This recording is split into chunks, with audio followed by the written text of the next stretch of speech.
Naomba kujua kwani wale vijana wamestahili adhabu kama ile?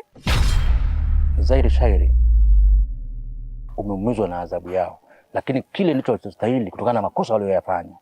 Baba, mimi ni mwanao pekee ambaye unanipenda kwenye himaya hii. Tafadhali naomba msamaha juu yao. Mwanangu, usiwe mtu wa huruma, hasa kwa watenda makosa kama wale walioamua kuzini ndani ya hekalu yangu. Baba, Mwokozi wa mwanao ni rafiki wa moyo wako. Hebu kumbuka yule kijana jinsi alivyoniokoa kwa maadui zako. Siku ambayo nilitekwa na nilitaka kuuawa. Anawezaje kustahili kwa kosa ambalo sina kwake? Unataka kusema nini? Yule kijana amesingiziwa na watu ambao wako kinyume naye. Lakini yule kijana ni mtu muhimu sana katika himaya hii ya Tewaka.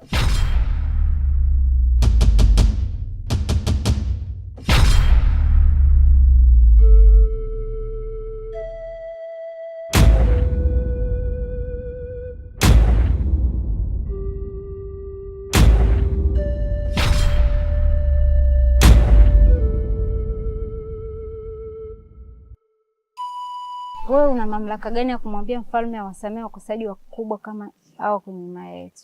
Mimi ni mtoto wake, tena wa pekee. Hivyo ana wajibu wa kunisikiliza na kutimiza kila nilitakalo. Mfalme, maamuzi yako hayapaswi kutenguliwa. Tena itakuwa ni fedheha kubwa sana kwenye himaya yetu kama utaruhusu mamlaka yako iingiliwe na sheria ya Tewaka itenguliwe. Hakika umenena vyema Mama Shii. Sipaswi kufanya hivyo kwa heshima ya Tewaka. Wale wanastahili kufa tu. Chagua kunipoteza ni mwanao, nisiwepo kwenye uso wa dunia, au kwa sababu wale vijana ambao unataka kuwapa adhabu ambao sio halali yao. Nenda kamwambia Kabila awafungulie wale vijana. Kwa nini mimi? Wakati unawatumwa kibao kwenye hekalu lako. Nenda katekeleza alichosema mfalme.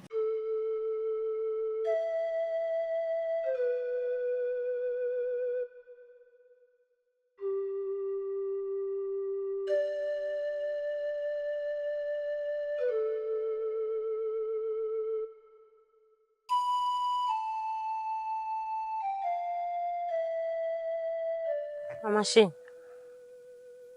mara zote umekuwa ni mwenye hasira sana, kiasi mpaka naogopa kukupa habari njema kama hizi ndizo nazo. Za kuhusu nini? Kuhusu mke mwenzetu Mikala anachokifanya juu ya mume wetu. Fanya nini? Twenda ukajionee kama ndivyoona mimi.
Unadhani anastahili adhabu gani kutoka kwa mfalme?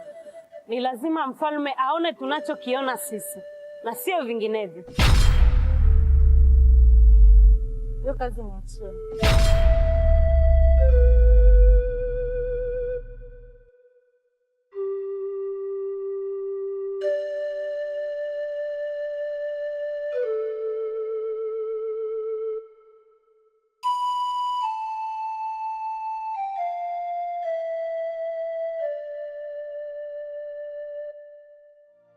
Jamani, nyinyi ni wake zangu wote watiifu sana kwangu, na ninawapenda sana. Sijapunguza wala kuongeza mapenzi kwa yoyote yule. Mama Shii, wewe ni mke mkubwa. Mikala anafuata. Milika ni mke mdogo. Sasa nimewaita hapa leo, nataka kila mmoja aniambie nimfanyie nini ili iwe kumbukumbu na zawadi katika maisha yetu. Tuanze na Mikala. Mimi nataka niwe mmiliki wa mali zako zote na uniandikishe niwe msimamizi mkuu wa mali zako. Milika? Naomba maskini wote wao sehemu ya familia yako na wake zako tu washiriki wakuu kwenye maamuzi yako. Nataka kusikia kutoka kwako Mama Shii. Samahani mfalme. Nina maagizo kutoka kwa Dr. Baraka. Wagonjwa wote wanaendelea kuimarika. Na muda sio mrefu watainuka walipolala. Wamepona? Dr. Baraka yuko wapi? Yupo kitaruni.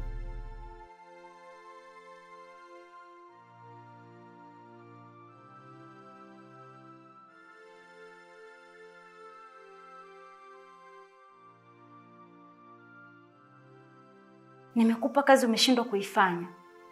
Sasa nitatafuta watu wengine waifanye badala yako. Na wewe utaingia matatizoni.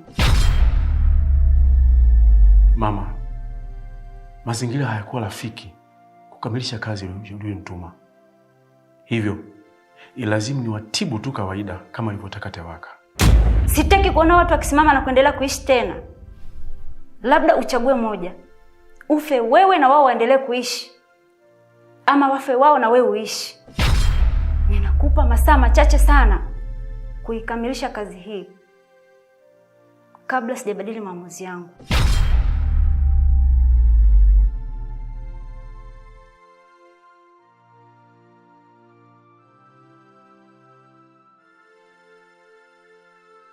Wale watu ni wa muhimu sana kwenye himaya hii. Hakika sijakosea kukuoa mwanamke wewe. Sema ulitakalo, nami nitaitekeleza kwa nguvu zote na kwa haraka. Asante mfalme wangu. Mimi ni mwenye huruma na upendo sana kwa hao wake wenzangu. Hivyo nilikuwa naomba Mikala asamehewe kwa makosa yake yote aliyoyafanya. Mbona sijui chochote juu ya ukosefu wa Mikala? Na sidhani kama kuna kosa lolote aliwahi kunitendea. Mikala amezini na mjakazi wako. Unasema nini? Tena mbaya zaidi karibu na eneo la kufanyia ibada. Mama Shii, una uhakika na unayoyasema? Ndiyo mfalme. Sote tumeshuhudia Mikala akifanya uchafu huo na mjakazi wako Sha. Uliniahidi kunipa chochote nitakachokuomba kwenye ufalme wako. Hivyo naomba unizawadie msamaha wa Mikala. Naomba umsamehe Mikala kwa makosa yake yote. Na wala usiwe mwingi wa hasira juu yake.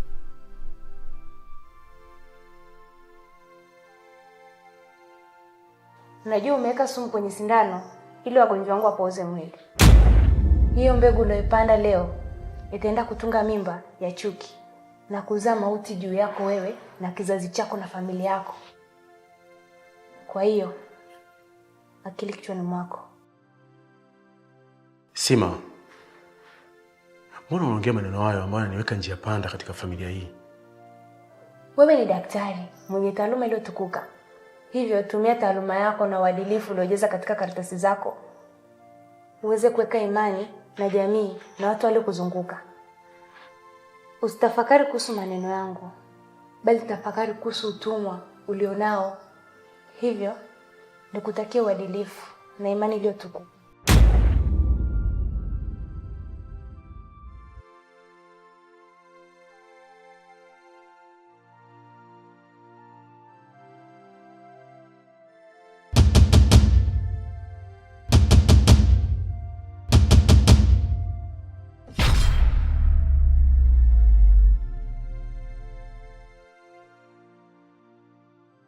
Bila shaka unakwenda kwa mfalme. Nadhani unazijua vizuri sheria za hapa, hasa kwa upande wa uzinzi. Adhabu yake ni kunyongwa hadi kufa ama kuuawa kwa kuchomwa moto. Sasa basi, Tewaka anajua kila kitu kuhusu wewe, kwamba jana usiku umetoroka na kwenda kusikojulikana, na bila shaka ulikuwa na Shaa. Unashtuka hata yeye hakuwepo maeneo haya. Nisikilize, maisha yako ya kuendelea kuwa malkia wa Tewaka yamekaribia kufika mwisho, kwa sababu unakwenda kunyongwa hadi kufa. Vinginevyo tuingie makubaliano kati yangu mimi na wewe, ili niweze kulinda heshima yako kwa mfalme wetu. Mashie, wewe ni mke mkubwa wa Tewaka na unatupenda wote. Hivyo naomba unilinde nafasi yangu kwa kuficha madhaifu yangu. Niambie ni nini utakalo, mimi nitafanya. Hapa sio mahala sahihi pa kuongelea. Tangulia mafichoni na kuja.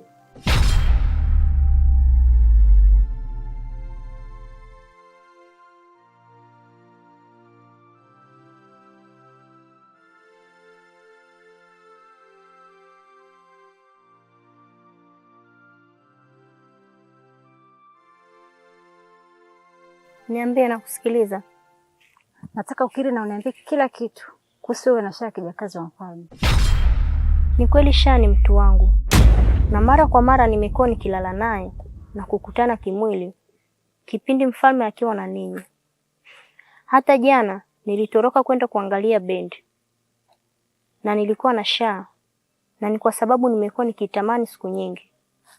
Ila iwe siri yako, na naomba unisaidie mfalme asio na hasira juu yangu. Sawa, nitakusaidia na kukufichia siri zako zote, endapo tu utakubali kufanya ninachokitaka. Niambie Mashie, na kusikiliza. Kwanza kabisa, nahitaji uwe mtumwa wangu, kutekeleza na kufanya kila nitakachokuagiza. Alafu pili, nataka uwe mke wangu. Mke wako? Kivipi? Usishtuke, hayo ni mambo ya kawaida tu. Nataka uwe mwanamke wangu, nikupe raha zote za mapenzi ili uyafurahie haya maisha. Kwa kifupi, namaanisha tu wapenzi wa jinsia moja. Mama Shii, mimi siwezi kufanya hivyo, na usinieleze upumbavu kabisa. Siwezi.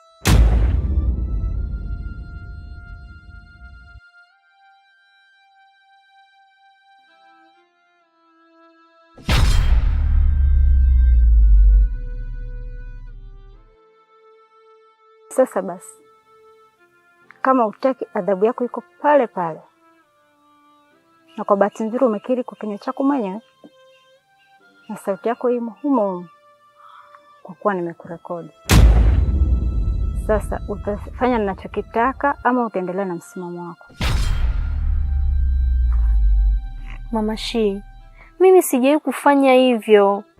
Usijali, nitakufundisha na utakuwa mtaalamu mzuri tu. Sawa.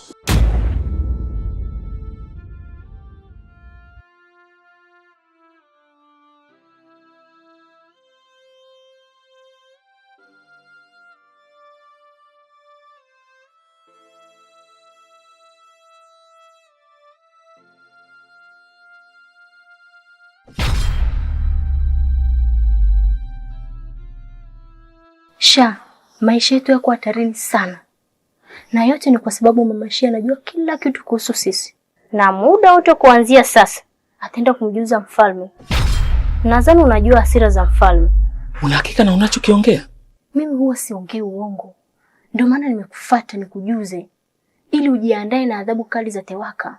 Unadhani nini tunaweza kufanya ili hili lisije likatokea mbele yetu? Swali zuri sana.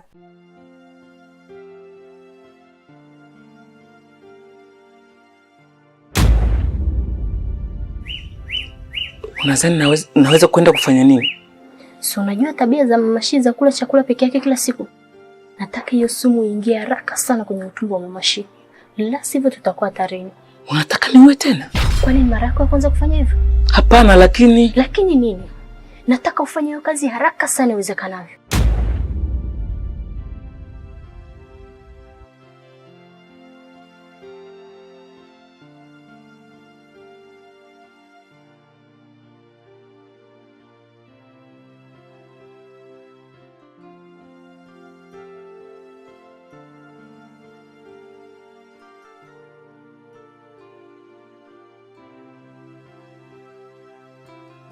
Tafadhali, naomba siri hii ibaki ya mimi na wewe.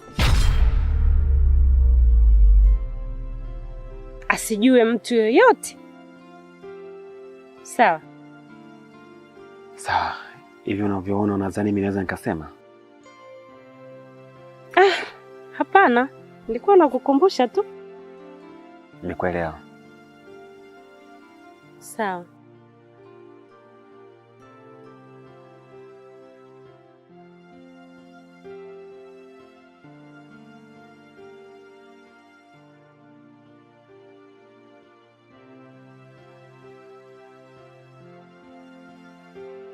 Kisa, unadhani maisha yetu yanaendelea kuwa salama kweli?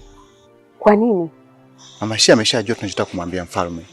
Hata kama, lakini inabidi ukweli ujulikane.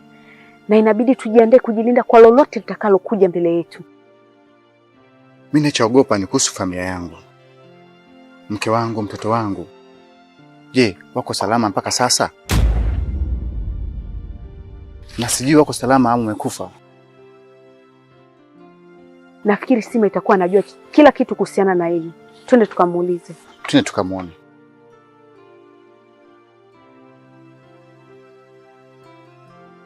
Tausi mwanangu. Rada. Poa. Niambie. Tunaitwa na mfalme. Sahi. Kuna nini kwani? Kuna ka meeting. Meeting? Ya nini? Siwezi jua. Saa acha basi nimalizie hapa alafu nikame. Hapana, ni sahi. Kwani meeting ya nini? Ama ni yule mgeni mwenye amekuja? Sina idea, sijui kama ni yeye. Sawa basi. Nitarudi kumalizia. Twende.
Ni nani amekutuma kufanya hivi? Ninakuuliza Sha. Ni nani amekutuma kufanya hivi? Tena kwenye chombo kinachotumika kuhifadhia chakula changu. Ninajua wewe sio sababu.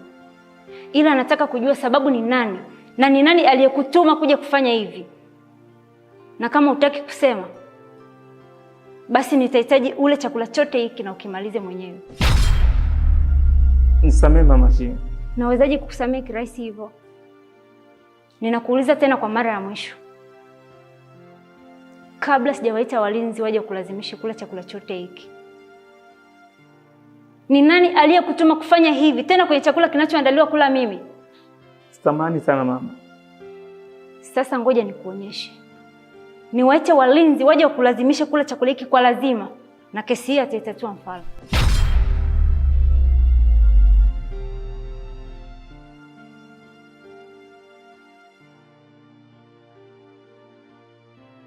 Ni kweli mama, mimi sio sababu.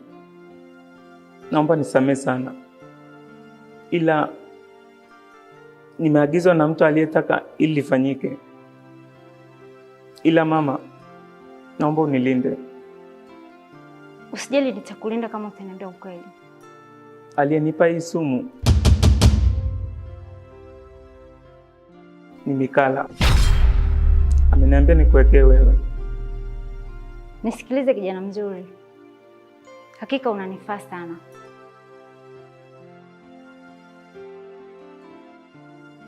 Sasa ngoja nikwambie kitu kizuri.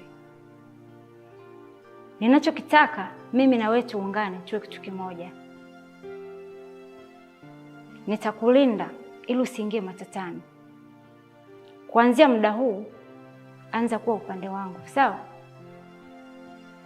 Sawa mama. Kuanzia sasa nisikilize mimi. Nifuate mimi na unifanyie kazi mimi. Hakika utaishi maisha ya furaha sana kwenye hii himaya. Sawa mama.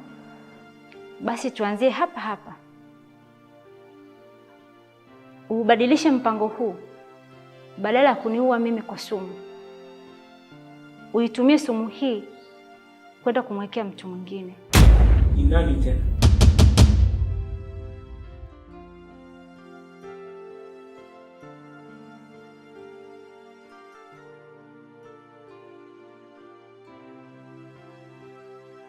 Tabia, naomba nikuulize swali. Uliza. Venye kunaenda huku, inamaanisha mama Shia atafukuzwa kwa mfalme? Atafukuzwa. Vile unajua, mama Shia si mama mzuri. Ni mbaya. Alicheat bwanake. Akiwa na ball, akakuja kwa mfalme. Akaolewa na mfalme. Nia yake ilikuwa mali ya mfalme. Mbona Mkidi hajaonekana huku? Mfalme alimwambia mama yake aenda mtupe. Jusi wake. Antupe kwa vilimani hata kama atakuliwa na wanyama, akuliwa hata na dogi. Kamenyuri ama kako hai? Kako hai.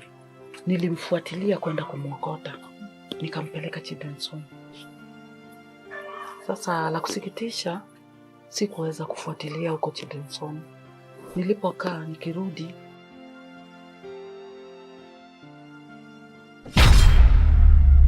anakaa na baba yake. Unajua kama nini? Mke na mume. Uongo Tabia. Mkweli. Stori zako zinanishtua. Nilisikitika sana. Juu aibu. Ngoja. Unataka kumaanisha Mkidi ameolewa na mzee wake? Ni kwa vile Mkidi hajui mzee wake. Na Buda pia hajui Mkidi wake. That's why wanakaa hivyo. Na mimi tu ndio najua, but nilishindwa kuongea manake ni aibu. Shaka. Acha mimi niende nikapike. Sawa. Nimerudi hapa kwa ajili yako mwanangu. Nataka uniambie kila kitu kinachoendelea kwenye himaya hii ya kifalme. Ni mengi yanayoendelea, lakini kubwa ni nguvu ya mama Shia. Kwa sasa ndio inaonekana kwenye himaya. Na mfalme anakosa sauti juu yake, na nadhani hana nia njema kwenye utawala. Na we sauti yako inasikilizwa na nani? Baba anaisikiliza sauti yangu, ila sio kama inavyotakiwa. Na nadhani inamlazimu kufanya hivyo kutokana na mapenzi yake alionayo kwangu. Okay. Mwanangu, usiogope. Wewe ndo mtawala ajaye. Usiruhusu mtu yoyote sauti yake iwe juu kuliko sauti yako. Wewe ni mtoto wa mfalme, alafu ni mtoto mwenye nguvu. Hivyo hatakiwi mtu yoyote apaze sauti kuzidi sauti yako. Sawa mama, ila anawezaje kuwa mtawala wakati taratibu haziruhusu? Na anawezaje kuinyamazisha sauti ya mfalme wakati ina nguvu juu yake? Yote yanawezekana kama unataka, hata kama taratibu haziruhusu. Nikiamua mimi uwe mtawala, ni nani ambaye anaweza kapinga? Nimekuja kutimiza kile ninachohitaji juu yako. Wewe ni mtawala ambaye utakuja kutawala himaya hii. Kwa hiyo jiandae mwanangu. Sawa mama. Masikio yangu yako kwa ajili ya kusikiliza wewe na hakuna mwingine. Mwanangu, nisikilize kwa makini sana. Kwenye hiki chombo kuna sarafu. Na hii sarafu ndo chanzo au ni nguvu ya utawala. Sawa na hii ndo mwamuzi wa kuamua uwe mtawala au siwe mtawala. Kingine cha kuzingatia nitakupa, uende ukafiche, mtu yeyote asione, hata kumpa, usithubutu kumpa mtu yoyote. Sawa eh? Sawa. Umenielewa?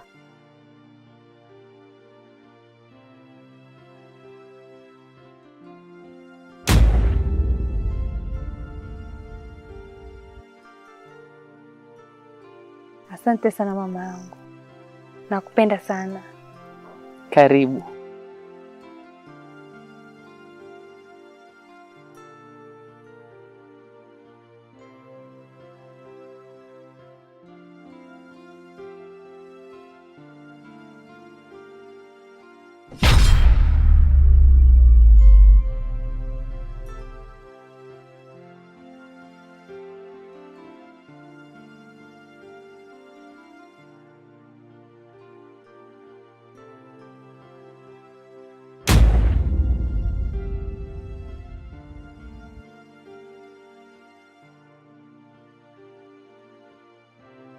Imetoka wapi?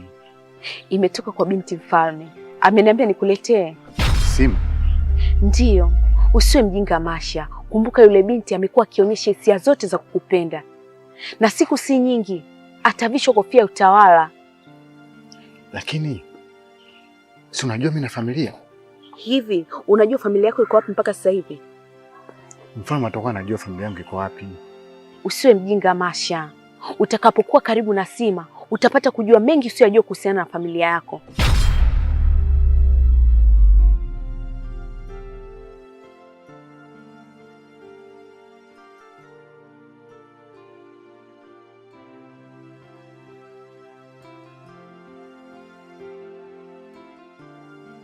Milka, unajua unanikosea sana.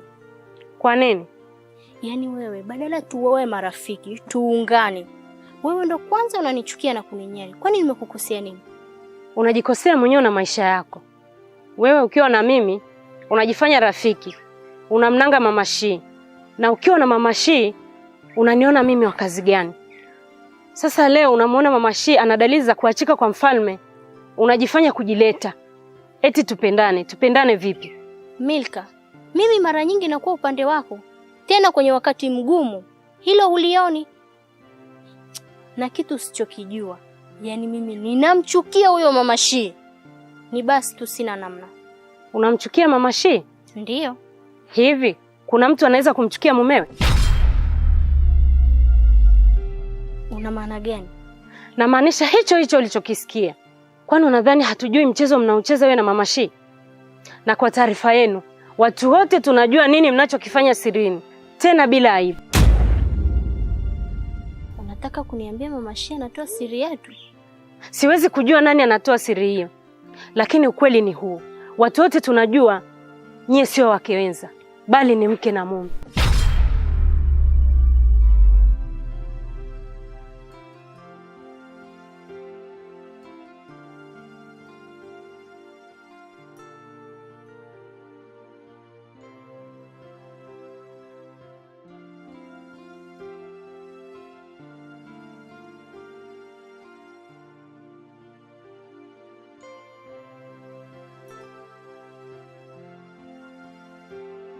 Asante sana kwa zawadi yako Simu. Imenifikia na nimeipenda pia. Usijali. Nimefanya hivyo vyote kwa ajili yako. Na ni kwa sababu wewe ni mtu muhimu sana katika imani ya Tewaka. Nashukuru kusikia hivyo. Ila naomba unisaidie kitu. Masha, nikusaidie mimi. Nataka kujua familia yangu, mke na mtoto wangu wako wapi?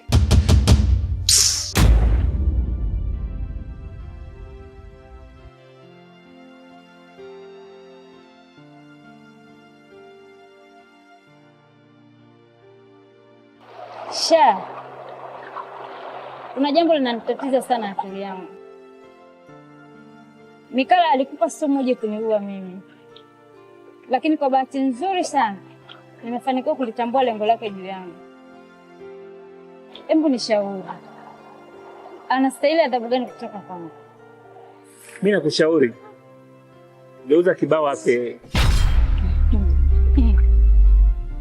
Mimi sitaweza kufanya hivyo kwa sababu sina roho mbaya kiasi hicho,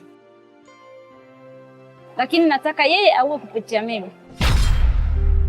Unamaanisha nini kusema auwe kupitia wewe?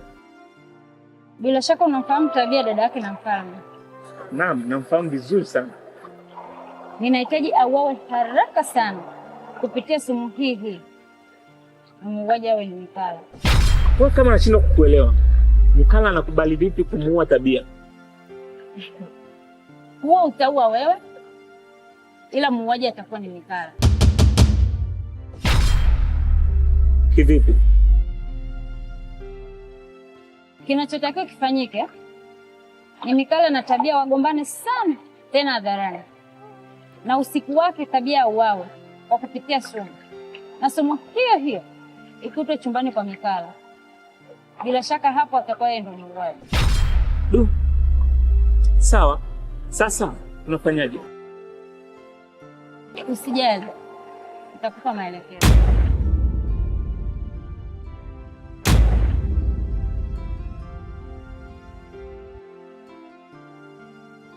Karibu Malkia. Asante.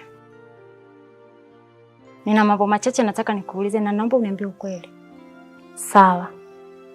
Hivi Tabia ana mahusiano gani na wewe? Ni kweli mmekutana tu hapa au mlifahamiana toka kabla? Tabia tumejuana tu huko. Inaonekana unanidanganya. Sasa utanikosea na nitakuchukia sana. Nataka kujua wewe na Tabia mlikutana wapi? Tabia ni wa huku tu, mimi ndo mgeni. Na mbona mnaongea lafudhi moja? Tena ya kufanana. Mnatuona sisi watoto sio? Sasa sikia nikwambie. Mikala ameniambia kila kitu kwa wewe na Tabia ni mtu na mama. Habari hizi zitafika kwa Mfalme. Tena nasikia nyinyi ni watu wenye asili ya roho mbaya sana. Na lengo lenu kubwa hapa ni kumuua Mfalme kwa kumwekea sumu kwenye chakula. Sasa endeleeni na huo mpango.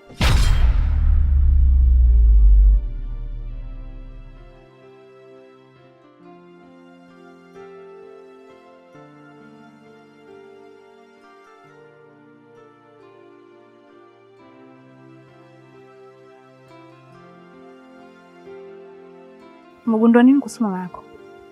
Ana kusudi jema kwa Mfalme na hataki kuona himaya hii ikiangamia. Unadhani alichokifanya alikuwa sahihi?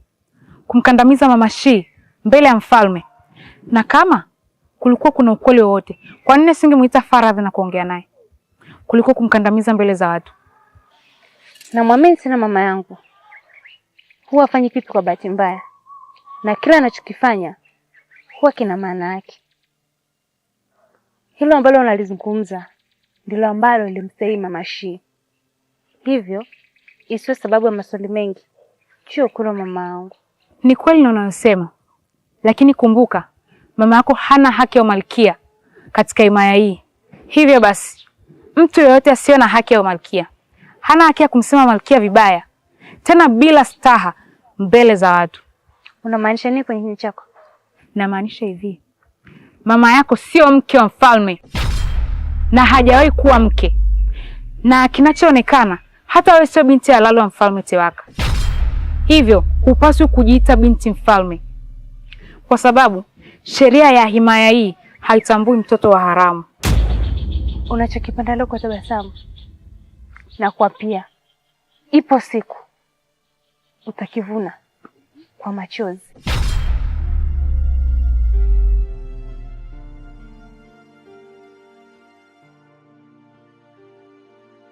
Nakushukuru kwa kuendelea kutimiza masharti yangu.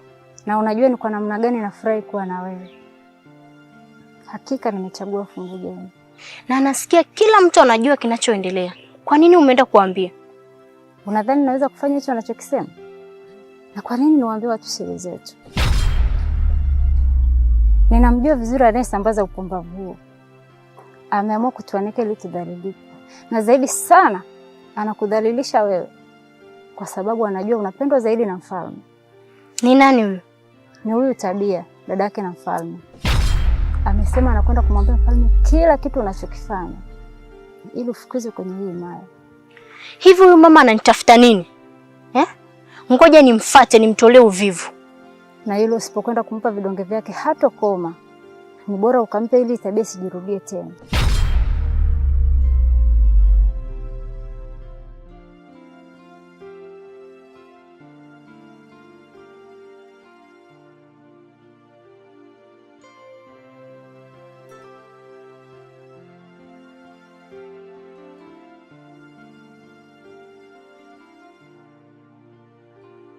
Pole Tausi, nilikuwa nimeenda for long but nimekama.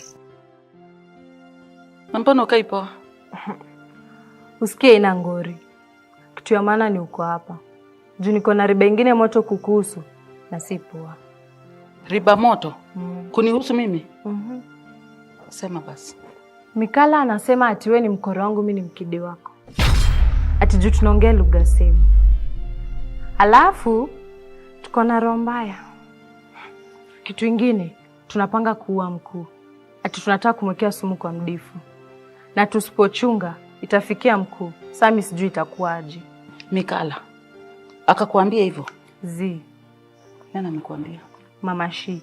Usiende kumtaja huko mbele. Unajua venye anakuanga. Mimi ni siri tu nimekuibia.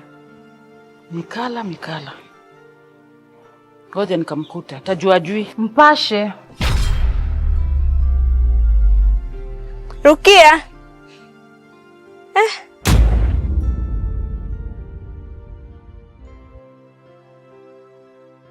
Mbona kama kuna vikwazo kati yako na binti mfalme? Nini kilitokea? Nilikuwa namwambia ukweli kuhusu mama yake. Alichokufanya dhidi ya Mama Shi. Kama ilikuwa inamhusu mama yake, kwa nini umuite binti mfalme umueleze? Sikuwa na nia kumkwaza. Ni vile tu ameona kama anamsimanga mama yake. Lakini tuna haki ya kuhoji na kupinga unyanyasaji kama ule. Ni sawa. Lakini kwa nini umueleze Sima? Anahusika na nini kwa hiki cha mama yake? Nisikilize Rukia. Sisi tunajua kila kitu kati yako wewe na Sima. Na unachokasirika ni kumuona Sima yu karibu na Masha. Na kwa taarifa yako, mabinti wote hapa tuko upande wa Sima na hatutokuwa upande wako kamwe. Haijalishi.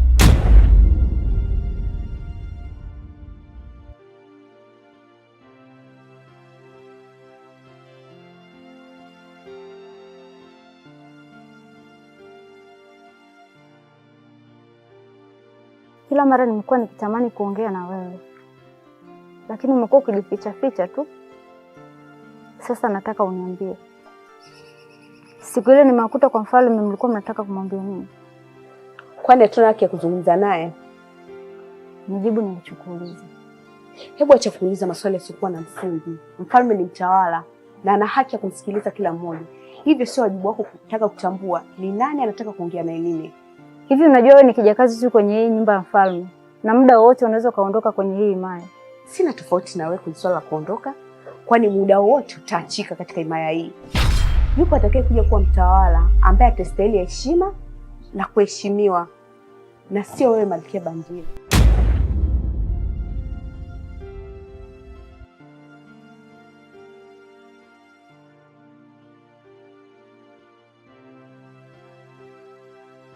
Unaona Tewaka ana mapenzi makubwa sana sasa hivi juu yako.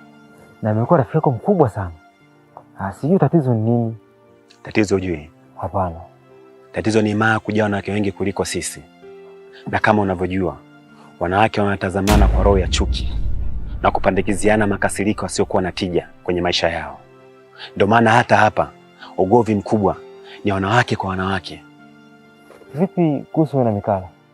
Kuna siri kubwa sana usiyojua. Na siku ambayo ukijua, utaamini macho wala masikio yako. Siri gani? Sio kile kitu mpaka ujue Kasri. Na sitaka kujua mimi na Mikala tuna ndoa. Na ninaye furaha naye kubwa sana. Ila nina kisasi kikubwa sana juu yake.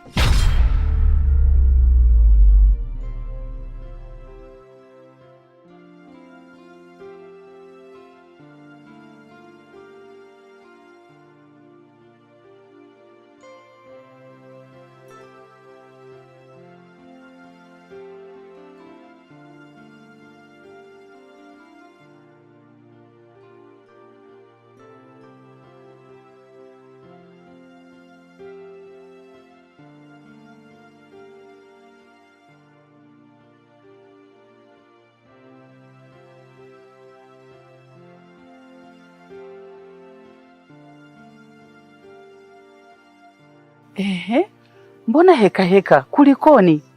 Nimepata taarifa za kunishtua sana kuhusu Kasimu na Mikala, ikanilazimu nikufuate kukupa taarifa hizi, huenda zitakusaidia kwenye harakati zako. Wamefanyaje hao watu?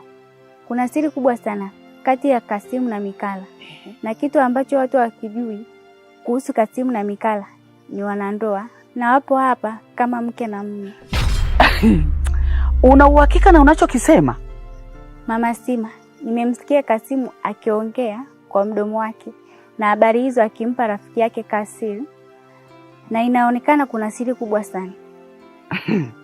Mimi labda nikushukuru kwa hicho ambacho umeniambia, maana ni cha muhimu sana, ni taarifa muhimu sana kwangu. Sasa kama ambavyo umefanikiwa kupata ushindi kwa Mama Shii, basi na hii habari ninayokupa inaweza kuwa fimbo ya kumtoa Mikala mchezoni. Okay. Labda mimi nikushukuru sana. Na kushukuru sana sana sana. Barikiwa.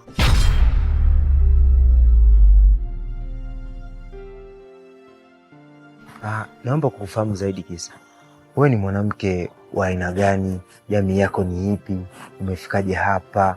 Na umemjuaje mfalme? Kasri, hapa kila mtu amekuja kwa namna yake. Hivyo, haina haja kutambua na asili zetu.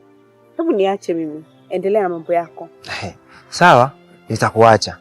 Ila elewa kabisa maisha yako mikononi mwangu. Kivipi? Huko hapa kwa ajili ya Mzee Mandali. Na lengo lako kubwa umekuja kumchunguza mfalme. Unatoa siri za hapa ndani, unapeleka nje. Na huko nje unazipeleka kwa maadui zake wakubwa sana.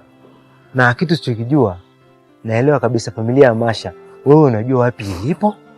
Hivi, unafikiri hizo siri nikija kuambia watu kwamba wewe ni kigeugeu?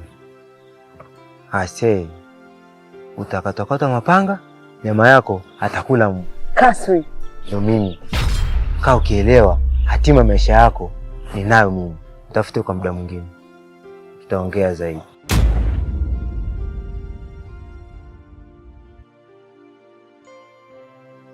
Hivi Tausi, unajua Sima asitufanye sisi wote ni wapumbavu. Kisa anajiita mtoto wa mfalme. Na kuanzia sasa tusiwe karibu naye mpaka atakapojirekebisha. Rukia, kwani unadhani nani ajui kwamba Sima amebadilika? Ameshauvalia umalkia wa uongo. Anataka kutupeleka kisa mama yake amekuja. Hilo halitawezekana. Hapa kila msee ako na mkoro wake. Haijalishi ako mtaa gani ama ako wapi. Kitu mimi na kushow ni ati hii vita si ya Sima solo. Ni ya wasee wangapi? 4. Zindela, Pamela, Sima na mkoro wake. Kwa hivyo before tupige, tunafaa kujua tunapiga nani na tunapiga wapi. Ni kweli unavyosema. Inabidi Sima abadilike na awe kinyume na mama yake, ndipo atakapopata ushirikiano na sisi. Hivi mbona himaya yetu imekuwa na mvurugano sana? Nini kimetungilia? Kwani unajua sababu za kuharibika kwa himaya hii? Tangu huyu Mama Sima ameingia humu, mambo yalianza kuonekana ya ovyo sana. Na huyu mama atakuja kuharibu kila kitu. Unadhani nini kifanyike kuokoa himaya hii? Ni kushirikiana tu mimi na wewe na Mikala, kumuondoa na si vinginevyo. Sasa tutafanyaje? Wakati wewe hauna uhuru kwenye kasri. Kwa nini unaniambia hivyo? Kwa sababu kila mtu anajua una hukumu ya kuachika na kuondoka kwenye himaya hii. Sasa unadhani utafanya nini? Haijalishi ninaondoka au la. Ngoja nikwambie tu ukweli. Hivi karibuni nina kikao kikubwa sana na mfalme. Kiufupi ni kwamba sitokubali kuachika kirahisi hivyo. Kisa wapuzi wawili Mama Sima na Tabia. Kwa sababu kama ameweza kufanya kwangu leo, kesho atafanya kwako. Kesho kutwa atafanya kwa Mikala. Ni lazima kushirikiana na kumuondoa. Hatuna namna. Sawa. Niko tayari kuonyesha ushirikiano. Sawa. Nitashukuru sana. Mnajua sijawahi kuona wapuuzi na wajinga kama nyie. Hivi unawezaje kukaa nyuma ya mtu kila wakati? Mama Shii akienda huku uko naye. Mikala akienda huku uko naye. Eti kisa mnajiita wasaidizi. Wasaidizi gani ambao hamjui haki yenu hapa mahali? Kwani shida yako ni nini? Shida yangu ni kuwafumbua akili. Kumbukeni kwamba Mama Shii na Mikala hawana muda mrefu mahali hapa. kutokana na matendo yao maovu na mabaya.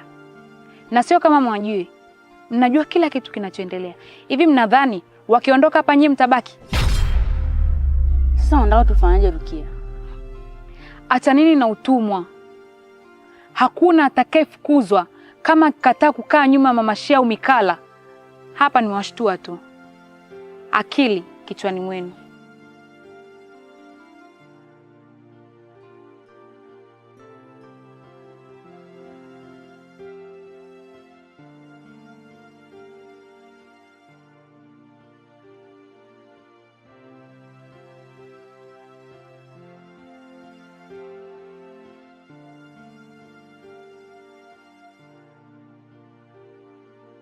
Samahani sana Malkia. Najua sistahili kuzungumza nawe. Ila kwa kuipata nafasi hii, naomba kuzungumza na kukuuliza mambo machache. Nimesikia Rukia ni mwanao. Na jambo hili hutaki mfalme ajue. Lakini watu wote tunajua. Kwa nini unafanya hivyo? Una uhakika na unachokisema? Naomba unisamehe sana Malkia, lakini huo ndio ukweli tunaojua kuhusu wewe. Naomba nikupe taarifa. Hivi ninavyozungumza na wewe, mfalme anakuhitaji muda huu. Malkia Mikala, mfalme anahitaji kukuona. Unadhani anataka kuniambia nini? Siwezi jua ndani kwenu. Na mimi nadhani kwa sababu ya ugomvi wako wewe na Tabia, ambao mfalme hapendezi nao kabisa. Ilikuwa lazima sipendezwe nao kwa sababu yule ni dada yake. Mimi ni mpita njia tu. Na ukizingatia ameshakuwa na mtazamo mbaya juu yangu. Ila yule mama atanikoma. Lakini Malkia, kwa nini msishirikiane kuleta amani katika himaya hii kuliko kuwa na ugomvi kila siku? Wewe unapenda amani? Tena sana. Napenda amani sana. Acha uongo. Wewe ungekuwa unapenda amani, ungetoa usichana wa Sima, binti mfalme. Na wakati unajua ni jinsi gani usichana ulivyo na thamani kwenye hii himaya. Halafu eti amani. Amani gani hiyo? Unashtuka? Hukutegemea kama ningejua Pole.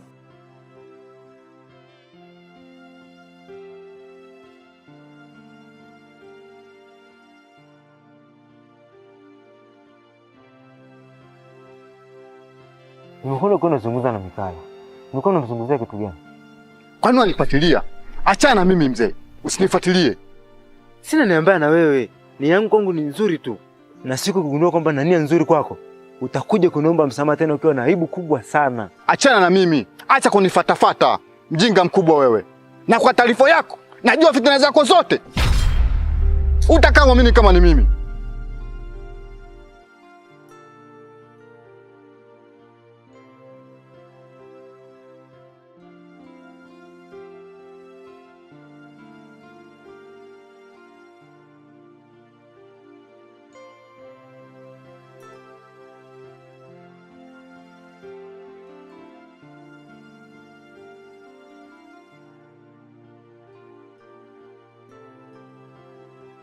Vipi Masha? Safi. Ina maana una habari? Kuna nini kwani? Tabia amefariki.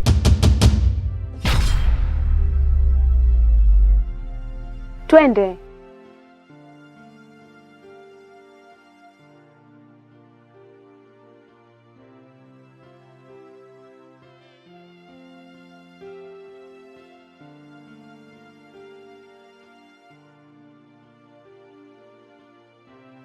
Malkia, bila shaka unazo taarifa za tukio la kifo cha Tabia muda huu. Tabia?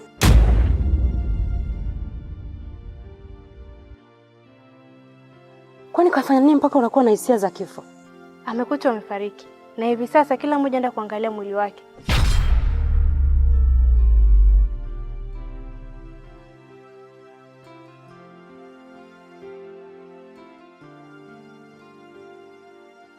Rukia, mbona kama sielewi kuhusu ile tukio la Tabia? Kwa nini unasema hivyo? Huyu mama alikuwa anagombana na Mikala jana jioni. Leo taarifa zinatujia kama hivi. Huoni kama kutakuwa kuna mchezo unaendelea chini kwa chini? Inawezekana, lakini maana hii Maya nayo ina mambo mengi sana aliyojificha sirini. Usilolijua sasa. Nina taarifa nyingi sana kuhusu hii Maya. Ni vile tu watu hawaniamini na kuniona kama mjinga, lakini nina mengi mno. Basi sawa. Twende tukashiriki msibani.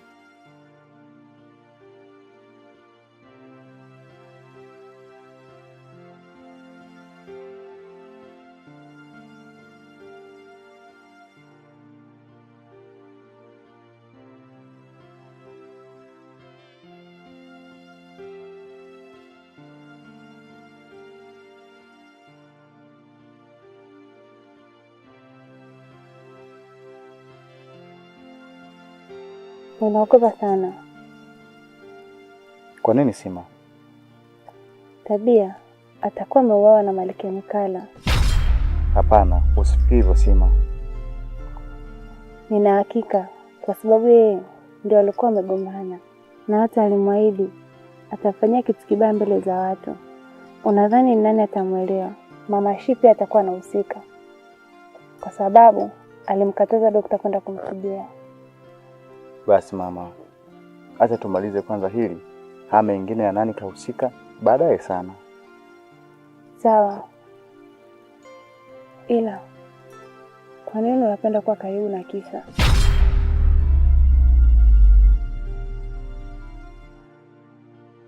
Hiyo tulizungumza wakati ujao. Acha tusimamie kwanza swala la msiba. Ila sawa. Najua ananikatisha tu ili nisiendelee kuongea. Ila sawa. Usijali. Sikuwahi kudhani kama kuna siku nitasimama na wewe hivi. Ila leo naona tukio la Tabia limetusimamisha pamoja. Acha utani wako Shaa. Ila naomba kuuliza. Hivi sababu ya kifo cha Tabia kimetokana na nini? Kwa nini unauliza hivyo kisa? Kwani kufa si ni kufa tu? Sawa, nimekuuliza tu kwa sababu aina ya kifo chake kinistajabisha wengi. Ni jana tu alikuwa anagombana na Mikala, tukamzuia. Eti anaingia jikoni na kuanguka na kufariki. Wewe unaona ni kawaida hii? Wengine wanasema eti anaanguka jikoni. Sasa kwa nini wamlete pale kwenye eneo la ibada? Hapana. Wala hakuna kitu kibaya hapo. Unataka kusema Mikala ndo kaua?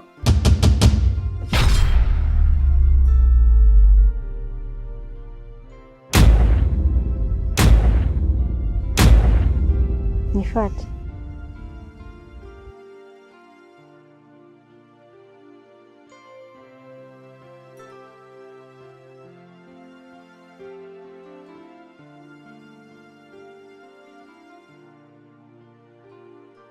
Momba.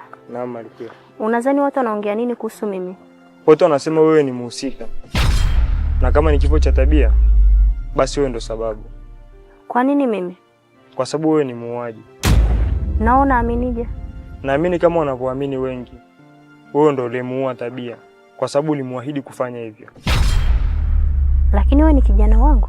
Ndiyo, lakini hainizui mimi kuamini ubaya wako.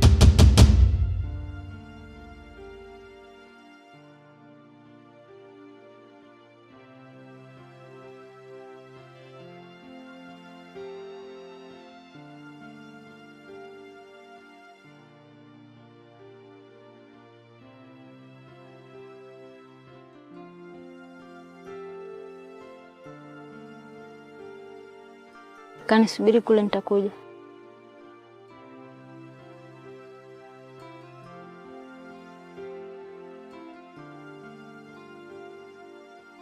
Hongera sana Shaa kwa kazi nzuri.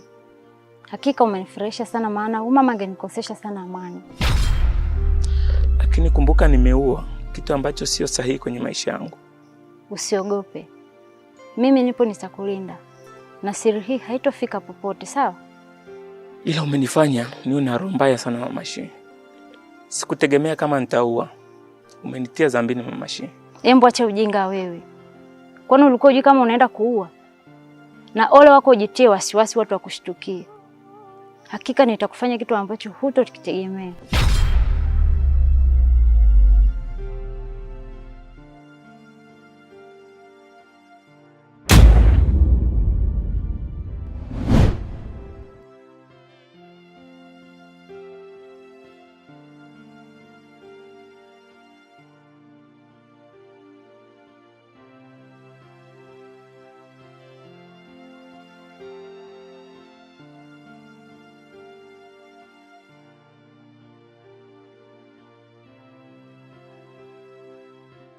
Mikala, kichupa cha mfuniko kiko wapi? Ninacho dokta. Kama ukikihitaji naweza nikakupatia. Nakiomba kama kipo karibu.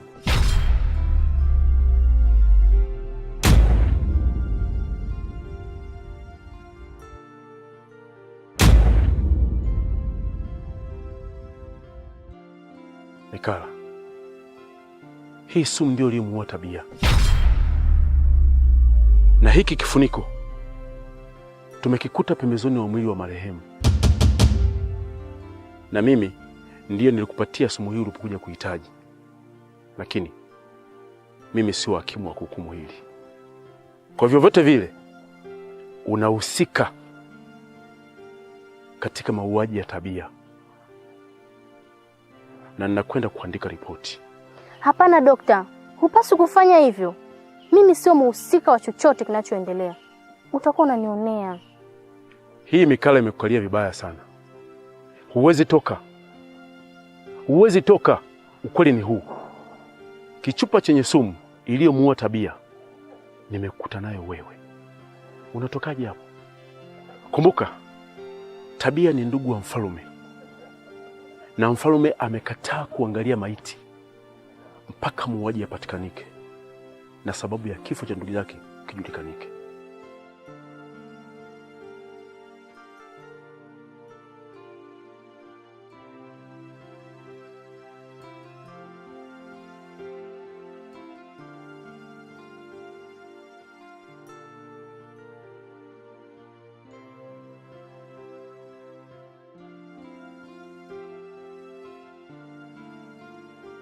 Baloza, mbona umekuja ghafla kiasi hichi? Nina haraka sana na sina muda wa kupoteza. Naomba taarifa zinazoambatana na mzigo. Mpaka sasa wameshaanza kuvurugana wenyewe kwa wenyewe. Na hivi ninavyokuambia, kuna msiba wa dadake na mfalme aliyeuawa na mke wakati wa mfalme. Kwa hiyo ushindi wetu ni wa asilimia kubwa sana. Sawa. Kila sijakuelewa. Maana hicho tunaniambia ni umbea na si taarifa. Mimi nataka taarifa pamoja na mzigo. Mkuu ananisubiri. Sarafu bado sijaipata. Na inavyosemekana imeibiwa. Yawezekana ipo kwa mtoto wa mfalme au mkewe na mfalme. Kwa hiyo inahitajika akili sana ili kuipata. La sivyo itakapogundulika juu ya swala hili naweza nikakatwa kichwa. Si unajua jinsi hao jamaa walivyo na hasira. Na wewe hutakiwi kuonekana katika eneo hili. Unatakiwa uondoke. Unafanya mambo kizito sana. Ni kama vile askari. Nikwambie tu, usipokuwa makini, Mandela atakuchukia sana. Maana hapendi watu wa aina yako. Mwambie nitafanya jitihada ndani ya siku 2. Nitakuwa nimekabidhisha sarafu pamoja na taarifa zinazohusu eneo hili. Balozi, naomba uondoke. Maana hata wewe uhitajika katika eneo hili. Ukija kuonekana itakuja kuwa shida.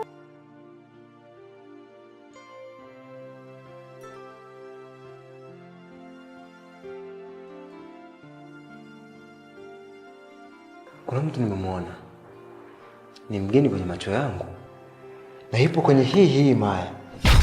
Sasa inabidi tukamtafute ili tumjue yeye ni nani.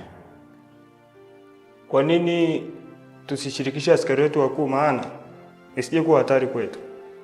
Acha uoga, twende tukamtafute. Na hata kama ni mtu mbaya, askari watupongeza kwa kutuzawadia nyama yake tukasherekee.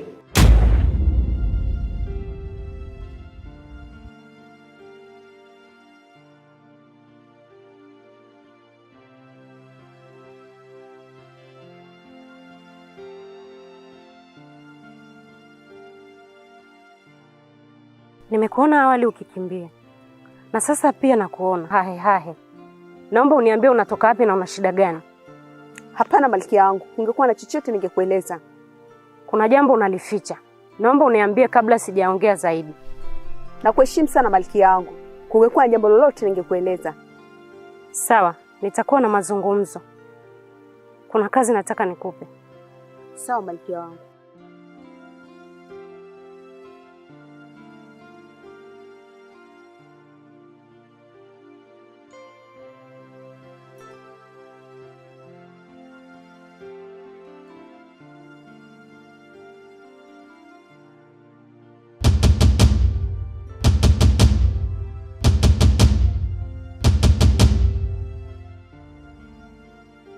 Umetoka wapi?